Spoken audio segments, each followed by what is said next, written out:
เรื่องของความกว้างสินเนาะมีละคนถามกันเข้ามาหลายทุกคนเพราะว่าแต่ละไซส์เนาะบ่ฮู้ว่าจะเอาจังใดบ่ฮู้ว่าจะเอาจังใดดีเนาะมื้อนี้แม่หนูมีสูตรง่ายๆทุกคนที่ไซส์ใดกับทุกๆไซส์เนาะสูตรนี้จะไซส์เข้ากับแบบแอวท้ายเท่าไหร่ก็แล้วแต่ทุกคนวิธีการของแม่หนูเนาะจะเป็นวิธีการที่ง่ายบ่จำเป็นต้องไปบวกลบคูณหารอย่างต่างๆเนาะมาเบิ่งกันเลยจ้ะสำหรับการซอกความกว้างของเมนูก็จะขาดบ่ได้เนาะก็คือปุ่มหัวนี้ทุกคนเพราะว่ามันจะซอยให้เป๊ะเรื่องของสูตรในสิ้นเนาะก็มีให้อยู่แล้วทุกคนL27ท้าย35ความกว้างเท่าไหร่โค้งหัวเท่าไหร่เนาะก็มีบอกให้อยู่แล้วแต่ว่าสูตรนี้จะง่ายกว่าทุกคนห้ามบ่จำเป็นต้องไปเบิ่งในแต่ละไซส์ก็แล้วแต่เนาะบ่ต้องไปเบิ่งเฮาจะมาเบิ่งเอาในนี้หลังจากที่เฮาขีดเกตแล้วทุกคนเฮาไปยิบเกต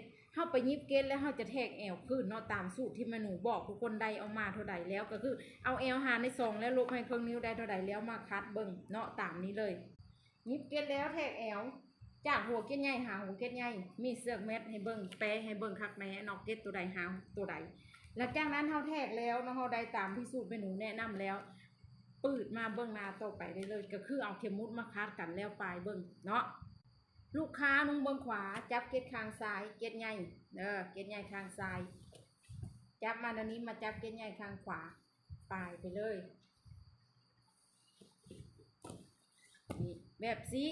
ตามตุ้มแม่หนูบอกเลยทุกคนเอาเข็มมุดคัดเนาะแล้วก็ปลายมาแล้วจากนั้นโอเคแล้วเนาะจะมีคำอธิบายให้เด้อแต่ละจุดเด้อทุกคนเด้อบ่ต้องห่วงว่ายานบ่เป็นเนาะหลังจากเฮาปลายแล้วพอดีแล้วเนาะทุกคนเฮาก็จะไปต่อกลางเนาะอันนี้คือพอดีแล้วเนาะซินนี่แม่หนูบ่ได้อันนั้นมาก่อนเลยแต่ว่าซินมันพอดีแล้วเนาะมันยังบ่ได้ตัดยังบ่ได้หยังพอดีแล้วเฮาก็ไปโค้งหัวการโค้งหัวจะมีบอกเบิดแอวเท่านั้นเท่านี้ทุกคนเอาลงเท่าใดสูตรการชอบความกว้างเนาะก็คือจะไซส์ได้กับทุกๆไซส์เนาะจะไซส์ก็ได้กับทุกๆไซส์นุ่งขวาไปซ้ายนุ่งซ้ายไปขวาสูตรนี้ไซส์ได้เบิดเด้อทุกคนเอาไปปรับไซส์ได้เด้อผู้ใดที่แบบว่าบวกลบคูณหารบ่ซ้อสมองเนาะแบบคือบ่ตรงปกไปอย่างต่างๆทุกคนเนาะแม่นไปเฮ็ดแบบนี้ได้เพราะว่าการบวกลบคูณหารจะบ่เปียแต่ว่าแบบนี้จะเปียกว่าเนาะเฮามักกว้างเนาะเฮาก็ตามออกไปเฮาว่าตีว่าห้อมเฮามักกว้างเนาะตามออกไปถ้าว่าตีตัวนี้แบบมันกว้างโพดเฮาก็ตัดออกได้บดกระดูนี่เนาะเฮาสามารถมาตัดตัวนี้ออกได้เพราะว่าเฮาวันเซกแล้วดอกแอวพอดีแล้วมันยังต่างๆพอดีแล้วเฮาปลายเบิ่งเฮาโอเคแล้วเฮาก็เอาเลยเพราะฉะนั้นปุ่มหัวนี้ถือว่าสำคัญเด้อคู่มือยิบชิ้นเป็นสูตรเมนูคิดค้นขึ้นมาเองเนาะที่แบบว่าไปเรียนมาหลายมองหลายบ่ทุกคนผสมผสานแล้วก็ได้สูตรนี้ออกมาเนาะแล้วก็ผ่านการไล่สดมาอย่างผ่านการยิบจักมาก็หลายปีเนาะหลายปีแล้วก็ได้สูตรออกมาแบบสุดยอดแล้วก็ฝากไว้เด้อผู้ใดที่แบบว่าบ่อยากน้ำมีสิวมีฟ้าอันนี้ไซส์อันนั้นกองธรรมดาเนาะหน้าใส่หน้าเนียนตรงตัวนี้แล้วก็ย่างหน้าเด้งหน้าเด็กตัวนี้เลยเด้อทุกคนเด้อสนใจทักได้มีโปร99,000กีบโปร99,000กีบ1แถม1ตัวนี้ปกติ130 บาททุกคนก่อนนึงตัวนี้190 บาทก่อนนึงแต่ว่ามื้อนี้มาโปรให้ FC ของแม่หนูเนาะผู้ใดสนใจ1แถม1 99,000กีบเนาะโคตรคุ้มอันนี้สบู่ช่วยดีสิวเด้อทุกคนเด้อสิวอุดตันสิวหัวพังสิวเรื่องสิวมันหยังก็แล้วแต่ทุกคนนาแพทย์ซอกแพทย์สารตัวนี้จะช่วยดูดสารพิษแล้วก็ช่วยรักษาสิวที่มันเกิดขึ้นเนาะแล้วก็ช่วยดูดสิวอุดตันออกตัวนี้นะรักษาสิวเก่าและก็บ่ให้สิวใหม่เกิดขึ้นเพราะว่าตัวนี้มันจะเน้นทางความสะอาดผิวหน้าแล้วก็คาดบ่ได้เด้อทุกคนเด้อตัวนี้จะเป็นเซรั่มที่มีสเต็มเซลล์เนาะจากดอกไม้นานาชนิดทุกคนมาช่วยบำรุงหน้าให้หน้าเด้งหน้าเด็กหน้าเนียนแบบนี้แล้วก็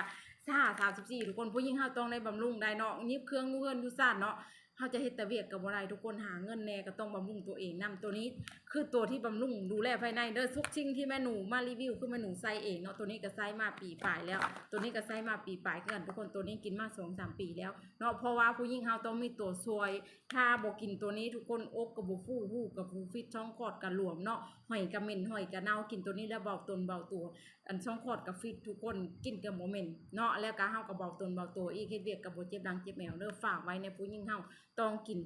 34ซอยดูแลระบบภายในทุกคนครับแม่นหยังต่างๆเนาะผู้ใดที่เป็นโรคหาวมักคันนี่ตัวนี้เด้อตอบโจทย์ประจำเดือนบ่มาบ่หรือว่าแบบมักเจ็บท้องประจำเดือนทุกคนประจำเดือนบ่แห้งบ่หลายแบบสิเนาะมักงุนงิดง่ายนอนบ่หลับเอาตัวนี้ไปกินได้เด้อตัวนี้มีแต่79,000กีบเนาะผู้ใดสนใจสั่งได้เด้อทุกคนเด้อ1แถม1